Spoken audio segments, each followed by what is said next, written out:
华视在地新闻，后来乡亲啊，唔是女性娘娘，男性嘛有更年期的困扰。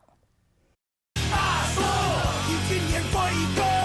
50吧，65岁以上才可以叫大叔啊，要够了。70岁吧，因为我已经60多了。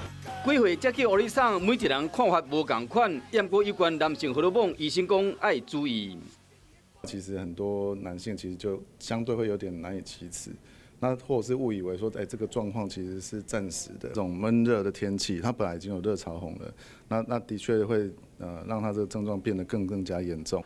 原来更年期男女平等，查甫的嘛会有，一般人较袂发现。像讲情绪无稳定啦、面爱红红啦、性欲降低等等，这拢是男性更年期可能的症头。以针剂的补充为最常用了哈，因为针剂它算是一个比较长效型的，可能3个礼拜左右打1针。其实男性荷尔蒙30岁以后就会慢慢啊降低，40岁以后有可能都要注意男性荷尔蒙不足的问题。时间一个久，较会造成无活力，甚至引起肌少症。医生建议讲，若是发现厝内人也是朋友，时常因为小可代志就冤家，也是呢面拢红红、心肝头皮薄彩，有可能就是更年期到啊。